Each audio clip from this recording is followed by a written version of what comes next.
دروازے کے قریب پہنچے ہیں, جہنم کے گیٹ کے قریب پہنچے ہیں, تو میں نے کیا دیکھا, میری سب سے بڑی بیٹی ہے جو اپنے دونوں ہاتھوں کو پھیلا کر کے کھڑی ہے. اب تو آپ سبحان اللہ بول سکتے تھے, اپنے دونوں ہاتھوں کو پھیلا کر کے کھڑی ہے اور عرض کر رہی ہے, اے میرے مولا, یہ جسے تو جہنم میں ڈالنے کا حکم دے دیا ہے, اے میرے مولا, جسے جہنم میں ڈالا جا رہا ہے, یہ کوئی اور نہیں ہے بلکہ یہ میرا باپ ہے. اس نے بڑی محنت سے مجھے پالا ہے, بڑی مشقت سے مجھے پالا ہے, بڑے درد سے مجھے پالا ہے, بڑی مصیبت سے مجھے پالا.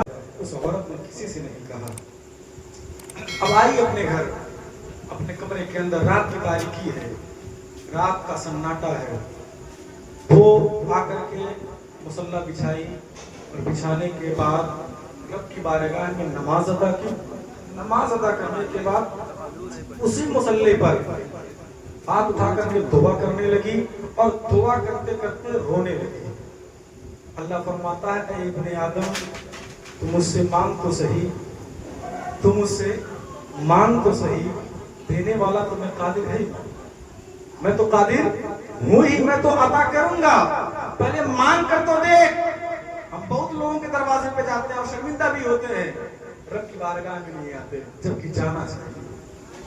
وہ بارگاہ ایسی کہ وہاں مانگنے کے بعد نا امید نہیں کیا جاتا ہے, مایوس نہیں کیا جاتا ہے. وہاں بندہ ایک مرتبہ آواز دیتا ہے, اس کے ایک مرتبہ آواز کے اوپر اللہ تعالیٰ 70 مرتبہ آواز دیا کرتا ہے. 70 بار پکار کر کے کہتا ہے, میرے بندے مانگ مجھ سے کیا مانگتا ہے. وہ رب کی بارگاہ میں دعا کرنے لگی, رونے لگی, گڑ گڑانے لگی, اے میرے مولا, تو نے مجھے ایک بیٹی دی, میں نے اسے تیری رحمت سمجھ کر کے رکھ لیا. دوسری دی, نعمت سمجھ کر کے رکھ لیا. تیسری, چوتھی, پانچویں, چھٹی بیٹی عطا فرمائی. اے میرے مولا, میں نے کوئی شکایت نہیں کی ہے, میں نے کوئی شکوہ نہیں کیا ہے. میرے پاک پروردگار عالم, جو بیٹیوں سے محبت کرتے ہوں گے انشاءاللہ العزیز, جہاں تک مجھے امید ہے ان کا دل باغ باغ ہو جائے گا, ان کے دل کے اندر مسرت و شادمانی جھوم اٹھے گا کہ کاش ہمیں اللہ تعالیٰ صرف بیٹیاں ہی بیٹیاں عطا فرمائے. یار بیٹیاں بہت انمول ہوتی ہیں. تو اب وہ جب یہ دعا کرنے لگی, اے میرے مولا, تو نے مجھے 6 بیٹیاں عطا فرمائی, لیکن میں نے تیری شکایت نہیں کی ہے, میں نے کوئی شکوہ نہیں کیا ہے, میں نے کچھ نہیں کہا. اے میرے پاک پروردگار عالم, میں نے ان ساری بیٹیوں کو تیری رحمت سمجھ کر کے سنبھال لیا ہے, تیری نعمت سمجھ کر کے سنبھال لیا ہے, مولا تیرا کرم سمجھ کر کے سنبھال لیا ہے. اے میرے پاک پروردگار عالم, اگر اس بار بھی تو مجھے بیٹی عطا فرمائے گا تو میں کوئی شکوہ نہیں کروں گی, میں کوئی شکایت نہیں کروں گی. اے میرے مولا, میں 7ویں بھی بیٹی تیری نعمت سمجھ کر کے اپنے سینے سے لگا لوں گی,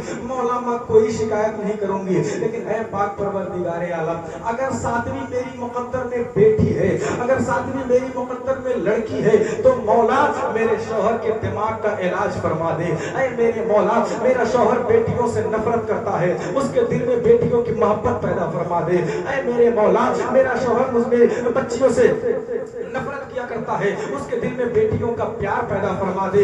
یار اگر وہ چاہتی تو اپنے شوہر کے لیے بد دعا بھی کر سکتی تھی, اگر وہ چاہتی اپنے شوہر کے تباہ و برباد ہونے کے لیے بد دعا بھی کر سکتی تھی, لیکن اس نے نہیں کیا, بلکہ اس نے اس کے صحیح ہونے کی دعا کی. اس نے یہ کہا, اے میرے مولا, اس کے دل میں بچیوں کی محبت ڈال دے, اس کے دل میں بچیوں کا پیار ڈال دے, اس کے دل میں بچیوں کا عشق ڈال دے. اے میرے مولا, میرے شوہر کے دماغ کا علاج فرما دے. فرمایا جاتا ہے وہ دعا کرتے کرتے سو گئی, اسی مصلی پر سوئی ہے. اب اس کا شوہر کہتا ہے, میں سویا تھا, اسی رات میں اپنے بستر پر سویا تھا, میں نے خواب دیکھا, خواب کے اندر میدان محشر کا نقشہ ہے, میدان محشر لگا ہوا ہے, میدان محشر کے اندر نفسی نفسی کا عالم ہے, لوگ وہاں نام اعمال تولے جا رہے ہیں, میزان پر نیکیاں اور برائیاں تولی جا رہی ہیں. فرشتے جہنمیوں کو جہنم کے اندر ڈال رہے ہیں, جنتیوں کو جنت کے اندر ڈال رہے ہیں. وہاں پل صراط قائم ہے, پل صراط پر لوگ چل رہے ہیں, کٹ کر کے لوگ جہنم کی وادیوں میں گر رہے ہیں. وہ کہتا, میں یہ منظر دیکھ رہا تھا, میرے پاس بھی فرشتے آئے, آ کر کے کہنے لگے, اس کے لیے جہنم کا پیغام سنا دیا گیا ہے, اس کو جہنمی کہہ دیا گیا ہے, اس کے لیے جہنم کا حکم ہو چکا ہے, اب حکم کی تعمیل کی جائے, اب حکم کو مانا جائے, اس کو پکڑا جائے, جہنم کی وادیوں میں ڈال دیا جائے, لے جا کر کے جہنم میں پھینک دیا جائے. مسلمانوں سنے بیٹیاں کیا ہوتی ہیں, بیٹیوں کا مقام کیا ہوتا ہے, بیٹیاں ہمارے اور آپ کے کتنا کام آیا کرتی ہیں. یار اگر یہ بیٹے ہمارے اور آپ کے